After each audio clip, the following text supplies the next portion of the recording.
All right. Hey guys, Will Beach here with Great Trades, where I give out free advice on stock trades and answer any questions anyone has.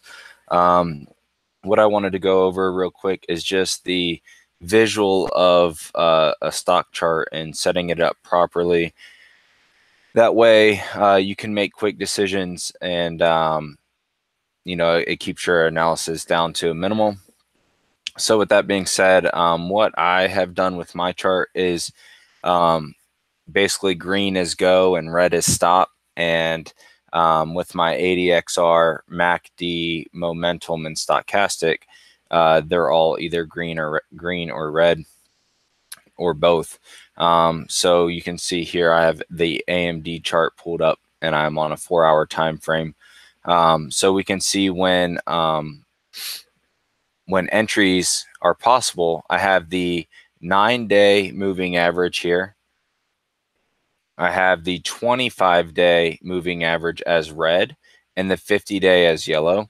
The 50-day is generally something we want to stay above, but more importantly in this case is I want the 9-day above the 25-day, and the ideal situation is that they are both above the 50-day, and you can see that that's a big deal right here.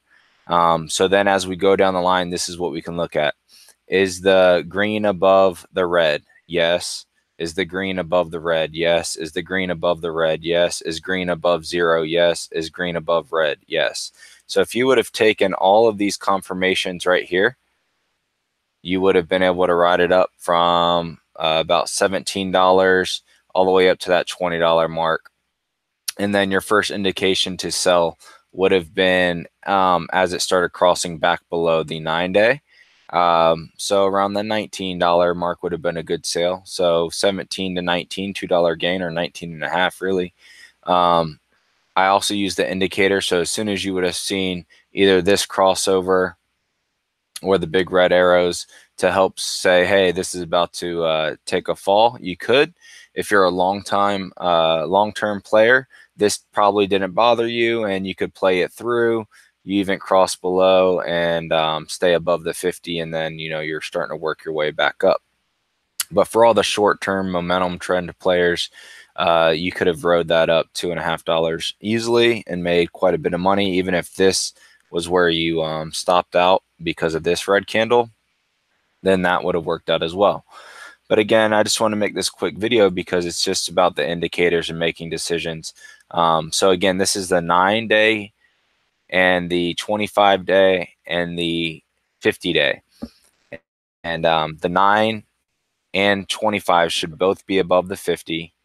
And then as long as all the indicators on the way down are all green above red, then you have a good confirmation to take the trade for momentum. Let's see what it looks like on the daily. That was a 4-hour chart. And on the daily chart for AMD, let's look at it on a larger scale. So right in this area here, we have the official confirmation of all of them above right at this mark where the red crosses. That's the 25 over the 50, would have been at $12. And now let's see if everything else was in line. Green above red, green above red, green above 0, and technically green above red here. So at this mark, this was a $12.50 mark. You could have bought in and just rode that wave up and up and up. Even though this was a dip here, the 9-day held, and you get a continuation. You have resistance at 1687, which we can see because of Fibonacci, and it got rejected there. So your first sell would have been at about 12 and a half or 16 and a half from 12 and a half. So that'd been a $4 gain just right there. But again, you don't actually have to sell unless you really start crossing below. This would be an indication, green crossing back below the red would be on. If you did that, you would have made about $2.50 to $3, and a confirmation to buy again right over here.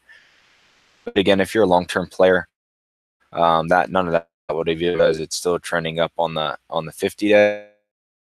and you would have gotten these big moves. So in theory here with AMD, a good purchase point would have been right in here around this 12.5 to $13 mark, and you could have ridden that wave for quite a bit.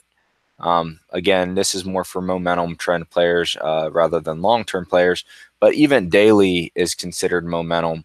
Anything that you're only looking for, a short term, anything less than a year is pretty much short term by definition. But I think most trend players and momentum players will only hold for a couple weeks. This would have been about a month move, maybe a little more, to get that full $4 gain,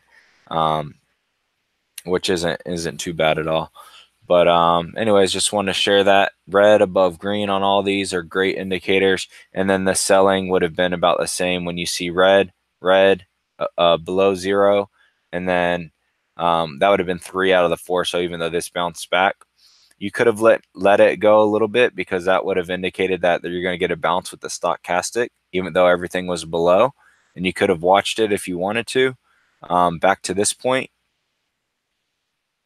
Which would have been 1624, again, stopped out at 1687.